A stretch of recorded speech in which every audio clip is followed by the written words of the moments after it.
हे 5 जण कोण आहेत? पॅन मध्ये कोण आहेत?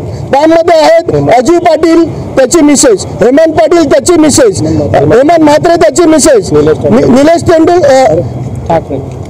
प्रदीप तेंडुलकर त्याची मिसेस, जितूबाई शाह त्याची मिसेस, पंकज ठाकूर त्यांची. ह्यांच्यावर फौजदारी कारवाई झाली पाहिजे.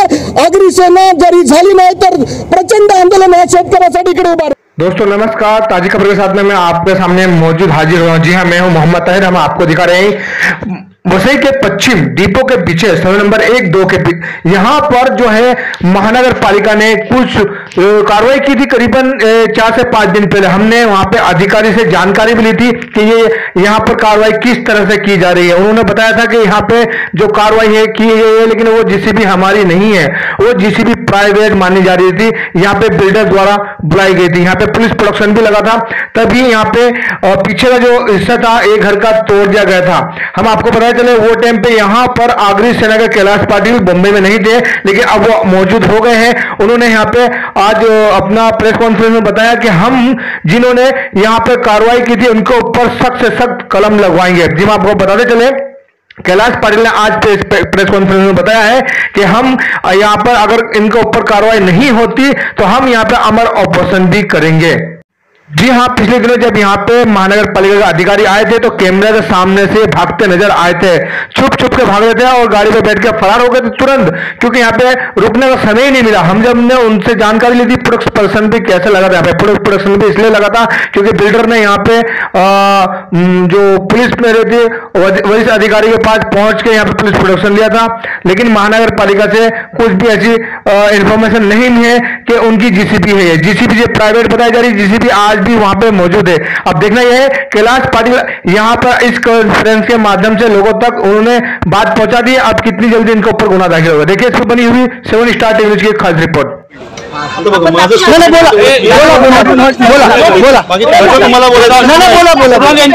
मी सहाय्यक आयुक्त आहे वसई विरार महापालिका वसई विभाग आय प्रभागाचा। C1 ची नोटीस होती, त्यांना हिअरिंग दिली। C1 नी स्ट्रक्चर ऑडिट मध्ये ते C1 होतं, 2022 ला पण C1 होतं आणि 2024 ला पण जेव्हा स्ट्रक्चर ऑडिट केलं ते C1 होतं, त्यानुसार आम्ही ते थोडी कारवाई करण्यात आली। त्यांचं म्हणणे आहे ते C2B त्यांच्याकडे पेपर्स आहेत, तर आम्ही त्यांनी 15 दिवसाची मुदत मागितली, 15 दिवसात सबमिट करतो। बोलो 15 दिवसात सबमिट करा आणि मग आपण C2B मागून जी दिवसाची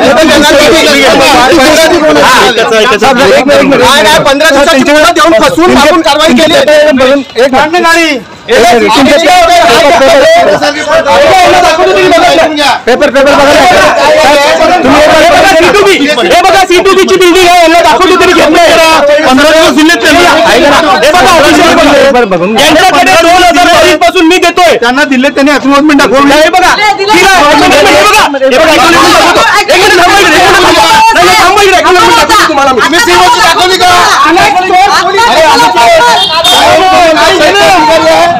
अँटी करप्शन ठाण्याला पकडलंय आणि तिकडून इकडे यांच्याकडे काही नसताना कशी तोडाले दाखवतो ना मी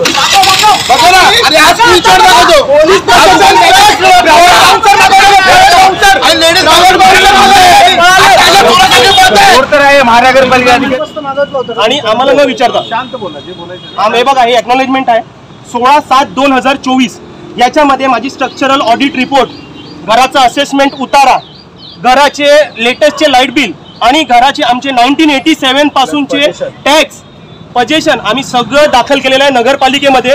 नगरपालिकेने यांच्याकडनं कोणत्या रीतीने परमिशन घेतलंय फक्त यांना विचारावं। आमच्याकडनं एकही पेपर न पोलिसांनी मागवलाय प्रोटेक्शन द्यायच्या पहिले, न पोलिसांनी आम्हाला प्रोटेक्शनसाठी काय फोन केलाय। सकाळी हे इकडे पूर्ण ताफ्याबरोबर आलेले आहेत पोलीस आणि आमचं घर तोडलेलं आहे। घर तोडून हा इकडे हे कोणाला सपोर्ट करतात, म्हणजे मग आम्ही शेतकरी जीव द्यायचा का? वाडवळ समाजाच्या शेतकरी ओबीसी जातीचे आम्ही काय करणार?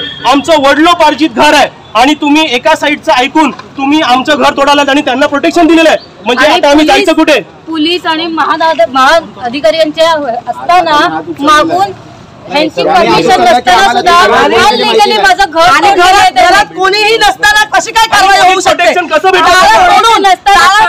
सगळं सामान बाहेर काढलेलं आमचं घर पोलीस प्रशासनाच्या समोर ही कारवाई झाली, महापालिकेच्या समोर कारवाई झाली आणि आता हात उचलले की ती मागे गाडी आली, कोणी आहे ते माहित नाही. आमचं घर पडलं. हा, ते माहिती नाही कोणी केलं आणि कोणी केलं ते माहितीच नाही बोलते. पावसाचा विषय आहे, घरी लेडीज राहतात, चुकून त्यांना शॉक लागला आणि त्याची जर जीवहानी झाली याचा पूर्णच्या पूर्ण महानगरपालिका, पोलीस प्रशासन आणि पामच्या जागेवर जाणार आणि आम्हाला आमच्या बायका आहेत. आपण ह्याच्या अगोदर एक प्रेस दिलेली, त्याच्यामध्ये क्लिअर दिसतोय हे फार जुनं माझ्या शेतकऱ्याचं घर आहे, ही फॅमिली राऊत फॅमिली, आणि प्लॅनिंगमध्ये हे घर नाही आहे. आपण लास्ट टाइम दाखवलेलं आहे की हे प्लॅनिंगमध्ये घर नाही आहे. त्यांना त्या समोरच्या 2 बिल्डिंगचा CC देण्याच्या अगोदर हे स्ट्रक्चर तोडणं हे बंधनकारक होतं, परंतु हे स्ट्रक्चर न तोडता त्यांना CC दिलेली आहे. म्हणजे आपले गुन्हे बाहेर येऊ नयेत म्हणून 4 दिवसापूर्वी ही सुधात्मक कारवाई ह्या बिल्डरने शेतकऱ्यावर केलेली असं मला वाटतं. ह्याच्यामध्ये महापालिकेचे अभियंता, कायदेशीर सल्लागार, नगर रचनाकार या सर्वांनी आर्थिक संगनमत करून विकासकाची खोटी कागदपत्रे सादर केलेली असतानाही बेकायदेशीररित्या बांधकाम परवानग्या दिलेल्या आहेत. क्लिअर कट लक्षात घ्या, त्या 2 बिल्डिंग ह्याच लेआउटमध्ये आहेत, त्याला कम्प्लिशन सर्टिफिकेट दिले, त्याचा अर्थ हे स्ट्रक्चर आहे म्हणून. आणि ह्याच्यामुळे आमचं म्हणणं आहे की जो आर्किटेक्ट आहे त्याची सनद रद्द करायला पाहिजे आणि जे कल्पिट आहेत, मग तो सहायुक्त असेल, इकडचा इंजिनियर असेल, इकडचा कमिशनर असेल, टाउन प्लॅनर असेल, लॉवाले असतील, यांच्यावर सगळ्यांवर फौजदारी केसेस झाल्या पाहिजेत हे आमचं म्हणणं आहे. आणि TLR पण ह्याच्यात एक लक्षात घ्या, शेतकरी इकडे राहतोय दिसते आहे आणि कोणतीही परमिशन त्या बाईटमध्ये मी बघतोय की ते सांगतात ना आम्ही बघायला आलेलो, मग तो स्ट्रक्चर तोडलं कसं? ज्यांनी स्ट्रक्चर तोडलं त्याच्यावर पण फौजदारी गुन्हा झाला पाहिजे. मी माननीय मुख्यमंत्र्यांना इकडून आवाहन करतो, माननीय मुख्यमंत्र्यांना आणि माननीय उपमुख्यमंत्र्यांना मी आवाहन करतोय, साहेब हे काय चाललंय? एका शेतकऱ्यावर जर भूमाफी अन्याय करत असतील तर किती योग्य आहे? आणि आम्ही जर चुकीचे असाल, आमचा जर शेतकरी चुकीचा असेल, जो इकडे 50 वर्ष टाकतो, ही जागा जी दिलेली आहे, ही जागा पण 2.5 एकर ह्याच्याच फॅमिलीने डोनेट केलेली आहे. मग जर इधरचा तो हेरवडेकर आणि जो तो सुभाष ठाणेकर, सुभाष ठाणे ह्यांच्यावर यांना अँटी करप्शननी, सुभाष ठाणेकरला अँटी करप्शननी तिकडे पकडलेला आहे, रेड्डीवर अँटी करप्शननी पकडलेला आहे.